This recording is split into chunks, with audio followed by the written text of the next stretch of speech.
I'm Jamie, Operations Lead at Survivors Manchester. I'm Chris, I'm the Deputy CEO here at Survivors Manchester. Yeah, and today we've been on the Lean Tour at Jaguar Landrover at Halewood, and it was really good to see how it works and how the processes, procedures that they've got in place there, and it's really made me question what and how we do things there at Survivors Manchester, especially learning about the different quadrants that people play in their roles and how they work towards a final product. Yeah, I think having a look at the production line and how that can be transferred across into services and delivery, and how we perform our intent and of what we're aiming for was really strongly came across of how well they've fine-tuned their techniques and their way of obviously using lean to kind of really move things forward from how they described it, from taking over a company in the 60s to getting some hard times in the 80s to where they do it now, bespoke vehicles which are ordered, which was absolutely incredible to see how many they're actually making on a daily, it feels like a daily basis, but it's more like on an hour basis how they were actually doing that.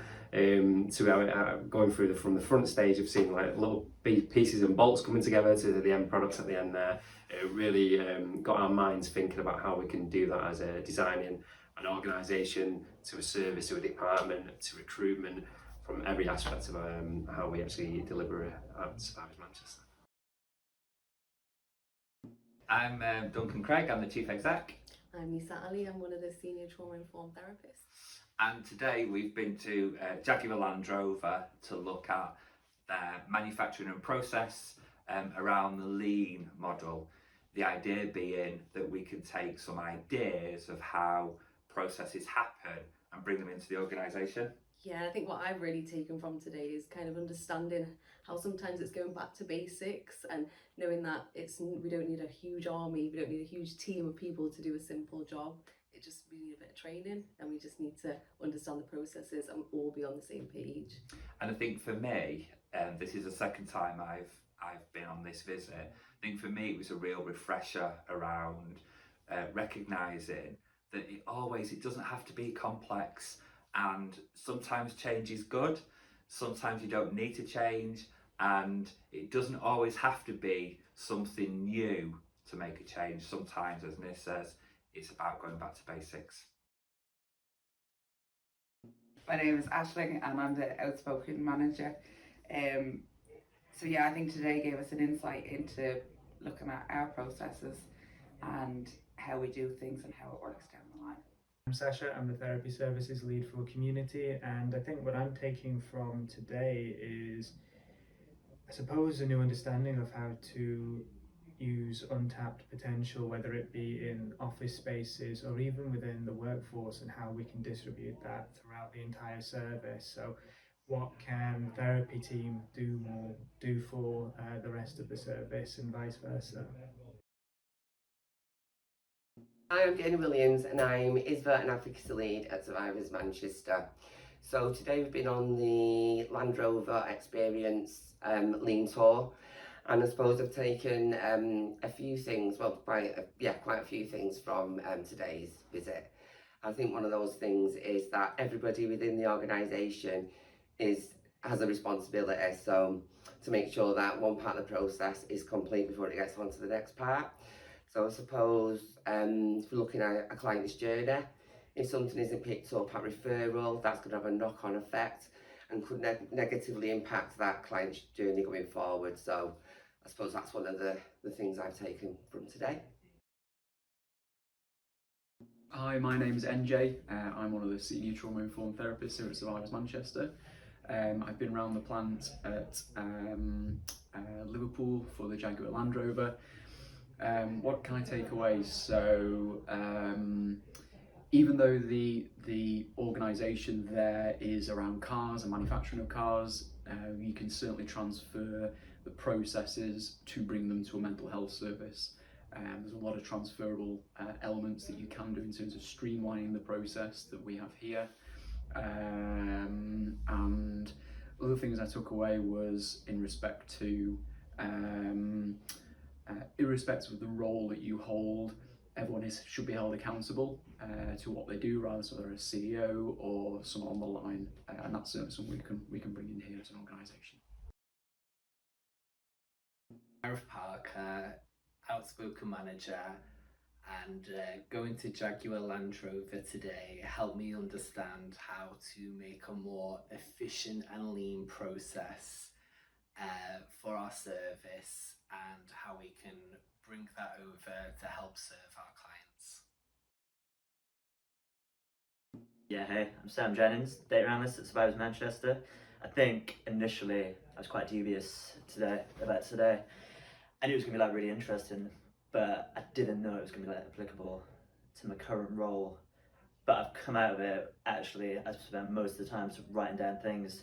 There seem to be so many parallels between the way that Landrover were doing things. I think there are a few processes that we're doing here that could definitely be improved, where, I don't know, unnecessary emails being sent. I think we can standardise some of the way we transfer information in the organisation.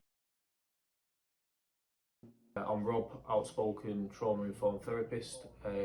We went to Jaguar Landrover today to have a tour of their manufacturing plant, but it was more about the processes around how they get things done and why they do it in that particular way, and how they take what they learn through getting things wrong basically and implementing strategies to make things more efficient. So the whole thing I took from it really was everything is about being as efficient as possible, not wasting time, not wasting people, not wasting space. That was one thing I noticed when walking around, that especially with the robots, they were designed to fit in perfectly without, you know, there wasn't loads of space in between. It was like it had to be absolutely accurate, but I think that's for a reason, so that they're not using more space than they need to, so they can have more things going on. And yeah, the biggest thing for me really, I think, was that it's everybody's responsibility to keep everything running as effectively as possible and efficiently as possible. And if there was an issue, or if, let's say, somebody who is fitting the carpet into one of the cars finds that there is an issue, he can raise that issue and come up with a solution, and then that solution will get passed up to who it needs to get passed up to, and it either gets sort of closed, which means that it gets implemented, or they say no, you know, that actually wouldn't work because of this. But everybody who is part of that workforce has a role really to ensure that things keep moving in a better direction, and everybody is sort of respected in that sense to give what they think would help benefit the process of obviously making the cars. How that can relate to what we do is that we are all equal in that sense as well, of that everybody has a responsibility to be have their eyes open really for how things could work better within the organisation, and essentially, you know, our product is the service we're giving to clients, and when we feel there is something that we could do better, is to raise that and to have a discussion with it about with those more senior members of staff. So yeah, I think that's what I got out of it the most. Hi, my name is LLOYD and I am the Criminal Justice Service Director at Survivors Manchester. Today was really interesting because it really struck me that the autonomy has kind of been handed over to the staff a little bit to kind of create things that have gone wrong and kind of create solutions, and also creative solutions, not just kind of if there's a problem, but if they see anything that can be made better, that they will improve that, and that has a massive effect from what I could see on staff's productiveness, their well-being, and also feeling part of something. And one of the guides said to us today that it was, you know, which kind of really struck me, I suppose, is that we're kind of building a culture that it's actually not just about the CEO and the executive team taking ownership of kind of the charity or for the business, that it's everybody's responsibility. And I think that if we can give that staff, you know, our staff autonomy, that it actually helps them kind of everyone feel included and part of the whole charity, and take personal responsibility as well as corporate responsibility.